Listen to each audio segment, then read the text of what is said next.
ধর্মকে সবথেকে বেশি অপমান করে কারা জানো তো?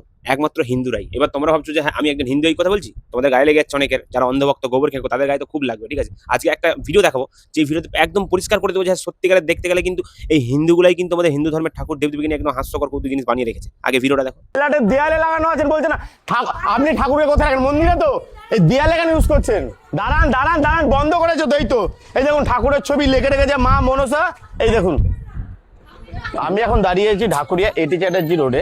তোমাকে জিনিস দেখাই, এখানে মানে আমাদের ঠাকুরগুলোকে ইউজ করে এরা ময়লা ডাস্টবিনের কাছে, তো ময়লা না ফেলে এই যে ঠাকুরের ছবি, এখানে ময়লাগুলো কিন্তু ফেলা হচ্ছে ঠাকুরের ছবির সামনেই কিন্তু ফেলা হচ্ছে। তাহলে এগুলো ধর্মটাকে কারা ছোট করছে, আমাদের ঠাকুরকে কারা ছোট করছে? আমরা নিজেরা ছোট করছি। মানে যেখানে যেখানে বাথরুম রোকার জন্য আমাদের ঠাকুরের ছবি ইউজ করা হয়, যেখানে ময়লা যাতে না ফেলে সেই জন্য লাগিয়েছে ঠাকুরের ছবি। ঠাকুরের ছবিটা কি এখানে লাগানোর জায়গা? এই যে এই ফ্ল্যাটের লোকরা হয়তো লাগিয়েছে, আমি জিজ্ঞেস করলাম। এখানে কিন্তু 99% হিন্দু থাকে, 1% মুসলিম থাকে না। মানে থাকে কিনা সন্দেহ আছে। এটা পুরো হিন্দু পাড়া, বাঙালি পাড়া। ঢাকুরিয়াতে এই যে রাস্তায় আমি তোমায় দেখাবো আরো ছবি, পুরো কন্টিনিউ সব দেয়ালে ছবি লাগিয়েছে, আর এখানে তখন পুরো ময়লা ভর্তি পড়ে আছে। দেখলে তোমরা ভিডিওটা? এমনকি ওইখানে যে ফ্ল্যাটে কিছু মানুষজন থাকে তারা কি বলছে জানো, যে আরে ওখানে সব ময়লা ফেলছিল, আমরা ময়লা যারা ফেলছে তাদেরকে আটকাতে পারছি না, তার জন্য আমরা ওখানে ঠাকুরের এই ছবিটা ব্যবহার করেছি, যাতে লোক ময়লা না ফেলে, থুতু না ফেলে, পেশাব না করে। মানে ভাবো তাহলে মানুষের মেন্টালিটি কোন দিকে যাচ্ছে। বলুন। বলছি এখানে যারা ফটোগুলো লাগিয়েছে, হ্যাঁ, কারণ এখানে এত নোংরা ফেলছিল যার জন্য কিছুতেই কেউ পেরে উঠছিল না।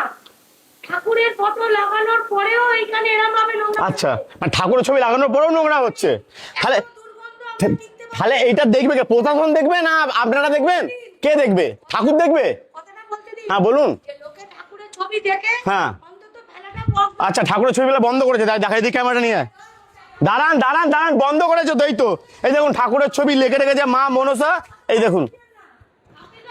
এবার তাহলে আমাকে একটা কথা বলুন, এই সমস্ত মানুষ কত নিচু লেভেলে নামতে পারে? মানে তার বাড়ির দেওয়ালে কে ময়লা ফেলছে, কে মানে থুতু ফেলছে, পেশাব করছে, সেই সমস্ত জিনিস তারা ভেবে যদি ঠাকুরের ছবি ওখানে আটকে দিই তাহলে হয়তো কেউ ফেলবে না। ভাবো, এইরকম মানুষদের জন্য আজকে আমাদের ধর্মের আরো লোকে বদনাম করে বা অন্য লোকে খিল্লি উড়ানোর সময় পেয়ে যায় বা সুযোগ পেয়ে যায় এই সমস্ত মানুষদের জন্য। তো আমি মনে করি এই সমস্ত মানুষদেরকে একটু টাইট দেওয়া দরকার আছে। বাকি তোমাদের কি মনে হয় অবশ্যই তোমাদের মতামত কমেন্টে জানাও, আর চ্যানেলটা সাবস্ক্রাইব করে নাও, ভালো লাগলে ভিডিওটা শেয়ার করে দাও। জয় হিন্দ, জয় ভারত।